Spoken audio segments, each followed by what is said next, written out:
ज़बानों का घर हिंदुस्तान।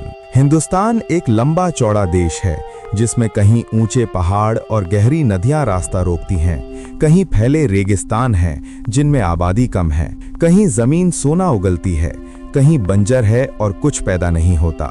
फिर यहाँ के बसने वालों को देखो तो काले भी हैं और गोरे भी, खूबसूरत भी हैं और बदसूरत भी, लंबे कद वाले भी हैं और छोटे कद वाले भी, जंगलियों की तरह जिंदगी बसर करने वाले भी हैं और बड़े बड़े शहरों में रहते वाले भी। यहाँ न जाने कितनी तरह के लोग मिलते हैं और कितनी तरह की ज़बानें और बोलियां बोलते हैं। कुछ ऐसे हैं जिनको हिंदुस्तान में बसे हुए 5000 बरस से भी ज्यादा हो गए, कुछ ऐसे हैं जो थोड़े ही दिनों से यहाँ आबाद हैं। ऐसे देश में अजीब अजीब ढंग की कौमें होंगी और अजीब अजीब ज़बानें, लेकिन इससे घबराना नहीं चाहिए। ये तो इस मुल्क के बड़े होने की निशानी है कि इसमें अलग अलग होने पर भी सबके मिलजुल कर रहने की गुंजाइश है। ये बताना कठिन है कि 5000 बरस पहले यहाँ कौन लोग बसते थे। गर अब बहुत से लोग ये बात जानते हैं कि इसी जमाने से यहाँ दूर दूर के लोग आने लगे। इतना समझ लेना कुछ मुश्किल नहीं है कि पहले दुनिया के ज्यादातर लोग वहशियों की तरह जिंदगी बसर करते थे और खाने पीने की खोज में छोटी छोटी टोलियों में मारे मारे फिरते थे, जानवरों का शिकार करते थे या दरख्तों के फल पत्ते और बड़ खाकर पेट भरते थे। इनमें के कुछ लोग यहाँ भी पहुंचे। उनकी नस्ल के लोग अब भी बंगाल, बिहार, छोटा नागपुर और विंध्याचल के पहाड़ों के करीब पाए जाते हैं। वो जो जबान बोलते थे वो आज भी अलग है। उनमें से कोल और मुंडा कबीले मशहूर हैं और अपनी बोलियां बोलते हैं। ये बात याद रखना चाहिए कि दुनिया में कोई कौम ऐसी नहीं है जो कोई बोली बोलती ना हो। यही बात तमाम इंसानों में मिलती है। इनके 1000-1500 बरस के बाद द्रविड़ और लोग पश्चिम की तरफ से वो लोग आए जिन्हें द्रविड़ कहा जाता है। यहाँ उन्होंने खूब तरक्की की।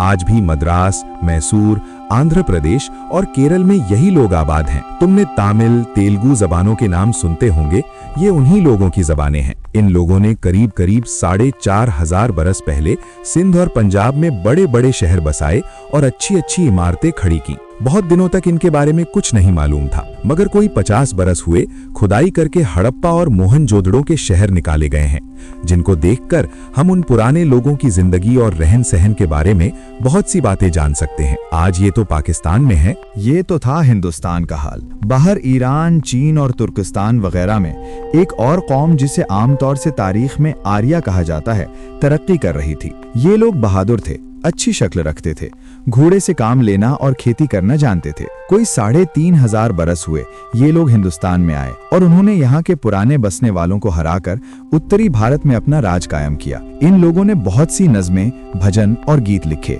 ये बात याद रखने की है कि ये लोग जो जबान बोलते थे उसे आर्याई जबान कहते हैं। संस्कृत उसी की एक शाख है। यूनानी, जर्मन, पुराने जमाने की फारसी और यूरोप की कई जबानें इसी खानदान से ताल्लुक रखती हैं। और जब तुम आगे बढ़कर इन जबानों को पढ़ोगे तो मालूम होगा कि सब एक दूसरे से मिलती जुलती हैं। जबानों की कहानी बड़ी लहमी है, मजेदार है, मगर यहाँ उसके बयान करने का मौका नहीं है। बस ये याद रखना चाहिए कि संस्कृत उन्हीं हिंदुस्तानी आर्यों की जबान थी। तमाम लोग संस्कृत नहीं बोल सकते थे। यहाँ के पुराने बसने वाले या तो अपनी पुरानी बोलियां बोलते थे या मिली जुली जबानें। धीरे धीरे ये हुआ कि संस्कृत ऊंचे जात के हिंदुओं की जबान होकर रह गई। आम लोग उससे दूर हो गए। ये लोग जो जबानें बोलते थे उनको प्राकृत कहते हैं। प्राकृत एक जबान नहीं थे, बल्कि अलग अलग इलाकों की अलग अलग प्राकृतें थीं। हजरत ईसा के पैदा होने के लगभग 600 बरस पहले हिंदुस्तान में गौतम बुद्ध और महावीर जैसे धर्मात्माओं का जन्म हुआ। इन लोगों ने बौद्ध और जैन मत फैलाया।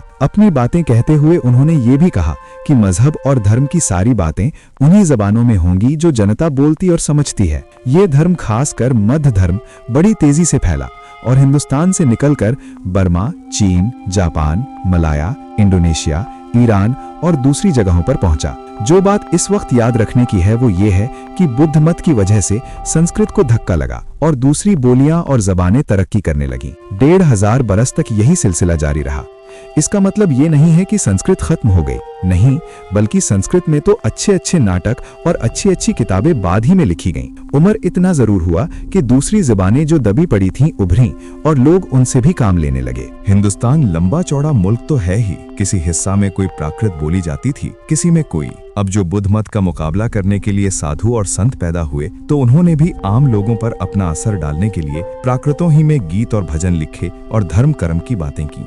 उस वक्त दूसरी प्राकृतों या जुबानों का जिक्र करने की जरूरत नहीं। असली भारत में जो प्राकृत बोली जाती थी, हमें उसी से काम है। इस प्राकृत को शौरसेनी कहते थे। उसी के पेट से वो भाट आयान पैदा हुई जिनको हिंदुस्तानी, हिंदी और उर्दू कहते हैं। बंगाली, मराठी, गुजराती, पंजाबी, सिंधी, आसामी और उड़िया भी नई आर्याई जुबानें हैं। ये भी तारीख का एक दिलचस्प इत्तेफाक है कि जब मुसलमान हिंदुस्तान में आए तो इन जुबानों की भी तरक्की हुई। अगर ऊपर लिखी हुई बातें याद रखी जाएं तो आगे की कहानी और ज्यादा समझ में आएगी और मालूम होगा कि 1000 के बाद से जो नई जुबानें हिंदुस्तान में बोली जाने लगीं, उनमें एक उर्दू जुबान भी है। ये जुबान कहीं बाहर से नहीं आई, यहीं पैदा हुई और यहीं के लोगों ने उसे तरक्की दी। इसकी बनावट, इसका रंग रूप सब हिंदुस्तानी है। अगर ये जुबान किसी दूसरे मुल्क में भी बोली जाने लगे तो ये वहाँ की जुबान नहीं बन जाएगी, हिंदुस्तानी ही रहेगी।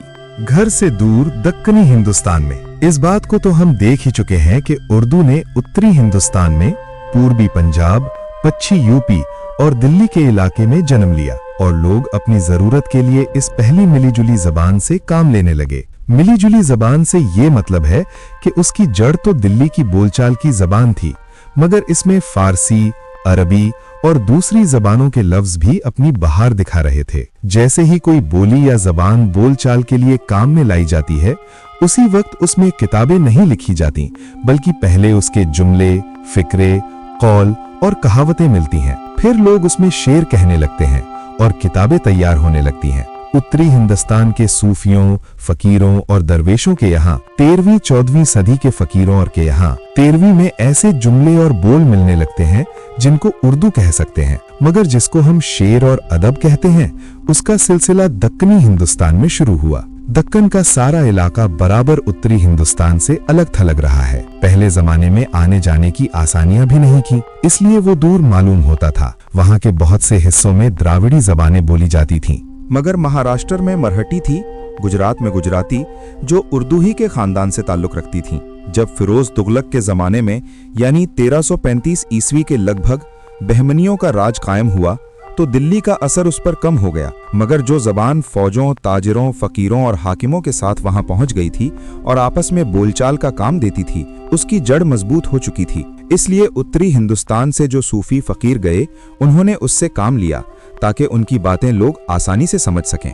उत्तरी हिंदुस्तान में भी ऐसा ही होना चाहिए था, मगर वहां फारसी जबान का बहुत जोर था।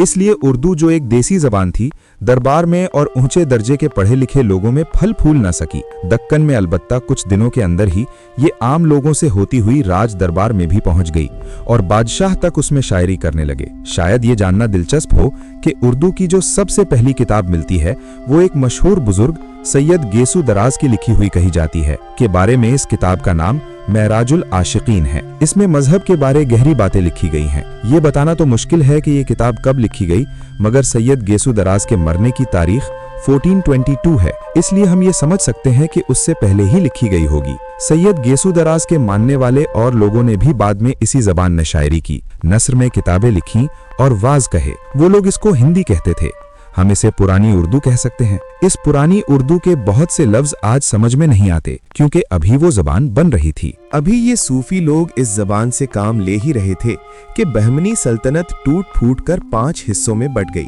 सब में अलग अलग बादशाह होने लगे। गुजरात भी आजाद हो गया।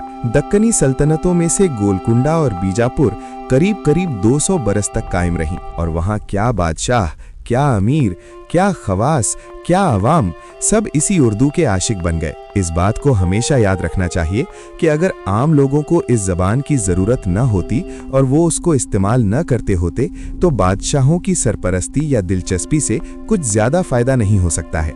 दक्कन में उर्दू की इतनी तेजी से तरक्की हुई कि वहाँ 16वीं सदी और 17वीं सदी में हमको सैकड़ों शायरों और किताबों के नाम मिलते हैं। बहुत सी किताबें भी मिल गई हैं जो बहुत दिलचस्प और आला दर्जे की हैं। उनकी कहानी शायद रूखी फीकी लगे, मगर कुछ बातें समझ लेने के बाद ये अंदाजा लगाया जा सकता है कि कितने दिनों से लोग इस जबान को संवारने, निखारने, खूबसूरत बनाने और तरक्की देने में लगे होते हैं। पहले गोलकुंडा को लेना चाहिए। वहाँ का मशहूर बादशाह मोहम्मद कुली कुतुब शाह, जिसने हैदराबाद का शहर बसाया, जिसने बहुत सी इमारतें बनवाई, बहुत से शायरों को इनाम दिए, खुद भी उर्दू का बहुत बड़ा शायर था। उसने उर्दू में 50,000 से ज्यादा शेर कहे।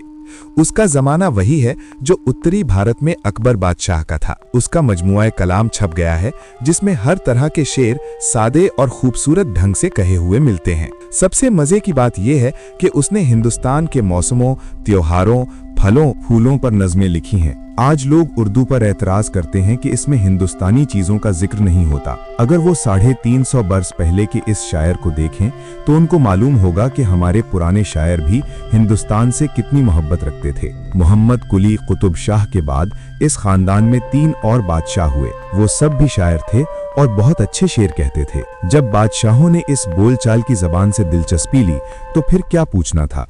बहुत से शायर पैदा हो गए, मजहबी रंग के लिखने वाले भी, किस्सा कहानी कहने वाले भी। चुनाचे यहाँ के 3 शायर बहुत मशहूर हुए। उनके नाम ये हैं वजहती, इब्ने निशाती और गव्वासी। वैसे तो ना जाने कितने शायर हैं, मगर ये 3 बहुत बड़े समझे जाते हैं। उनकी जबान आसान है, ये भी अपनी जबान को हिंदी ही कहते हैं। ये फारसी अरबी के अल्फाज कम इस्तेमाल करते हैं। जो लफ्ज काम के हैं, चाहे वो संस्कृत के हों, चाहे अरबी के हों, चाहे फारसी के, इनके यहाँ बहुत बेतकल्लुफी से काम में लाए जाते हैं। लिखते भी ये लोग इस बात का ख्याल नहीं करते कि क्या सही है, बल्कि ये देखते हैं कि किस तरह बोलते हैं। जैसे बोलते थे वैसे ही लिख भी देते हैं। यही हाल बीजापुर का था। गोलकुंडा में कुतुब शाही खानदान था तो बीजापुर वे आदिल शाही। यहाँ भी उर्दू का बोलबाला था। यहाँ के मशहूर बादशाह इब्राहिम आदिल शाह ने मिली जुली हिंदी जबान में गीतों भरी एक किताब लिखी जिसका नाम नौरस है। पूरी किताब शेरों और गीतों में है। उसकी जबान हिंदी की उस शक्ल से मिलती जुलती है जिसको ब्रिज भाषा कहते हैं। इस बादशाह का जमाना भी वही है जो उत्तर अकबर का था। आदिल शाही खानदान में बहुत से बादशाह तो शायर नहीं हुए, मगर उनके असर से और उनके दरबारों में बहुत से शायर मौजूद थे जिनका कलाम हम तक पहुंचा है। आदिल शाही जमाने में जो मशहूर शायर गुजरे हैं उनमें नुसरती, हाशमी, रुस्तमी का कलाम पढ़ने से अंदाजा होता है कि वो बहुत बड़े शायर थे। ये शायर कभी फारसी के या संस्कृत के सुने सुनाए किस्सों को अपनी जबान में नज्म कर देते थे, कभी खुद किस्से सोचते थे, कभी अपने बादशाहों या मजहबी बुजुर्गों की तारीफ में कुछ लिखते थे। बीजापुर में भी बहुत से शायरों के नाम मिलते हैं, उनकी किताबें भी मिलती हैं, मगर इस छोटी सी कहानी में उनका जिक्र मुमकिन नहीं। ये दोनों हुकूमतें उर्दू की जबरदस्त सरपरस्ती कर रही थीं कि मुगल बादशाह औरंगजेब ने 1687 में बीजापुर और 1688 में गोलकुंडा पर कब्जा कर लिया और बहुत दिनों तक आज़ाद रहने के बाद दक्कन की रियासतें फिर दिल्ली के मातहत हो गईं। यहाँ से दक्कन की तारीफ का नया बाब शुरू होता है। शेर व शायरी का चर्चा खत्म नहीं हुआ, मगर हालात बदल गए। दक्कन ने उत्तरी हिंदुस्तान पर अपना असर डाला और उत्तरी हिंदुस्तान की जबान ने दक्कन को बहुत कुछ दिया। अब जो शायर हुए उनका जिक्र आगे के बारे में किया जाएगा, मगर अब तक की कहानी को समझ लेने के लिए ये याद रखना चाहिए कि उर्दू ने बड़ी तरक्की कर ली थी। इसमें मसनवी, गजल, कसीदे, मरसिए, नस्र की किताबें, मजहबी सिक्के, किस्से, कहानी, हर तरह की चीजें मिलती हैं। इस जबान में ऐसी लचक आ गई थी कि इसमें हर तरह का ख्याल बयान किया जा सकता था। वही जबान जो उत्तरी हिंदुस्तान से एक परदेसी की तरह यहाँ पहुंची थी, अपने इस नए घर में बाल बच्चों वाली बन गई। उसकी गोद भर गई, मगर खुद अपनी जन्मभूमि में उसको फलने फूलने में कुछ वक्त लगा। इन 200 साल में जिसमें हम उर्दू की तरक्की देखते हैं, हिंदुस्तान की और जबानों की भी तरक्की हुई। ब्रजभाषा, अवधी, राजस्थानी, मराठी, बंगाली सब आगे बढ़ने लगी। उस वक्त अलग कोई जबान हिंदी नहीं कही जाती थी, उर्दू ही को हिंदी कहते थे। इस तरह हम कह सकते हैं कि उर्दू की उम्र हिंदुस्तान की नई जबानों में किसी जबान से कम नहीं है। अगर ये सच्ची कहानी तुम्हारे दिल को छू गई तो वीडियो को लाइक कर दो, चैनल को सब्सक्राइब जरूर कर लो और कमेंट में बताओ कि तुम्हारी जिंदगी में कोई ऐसी सच्ची कहानी है जो शेयर करना चाहो। तुम्हारी राय से हमारी अगली कहानी और भी हकीकी और मुतासिर कुन बनेगी।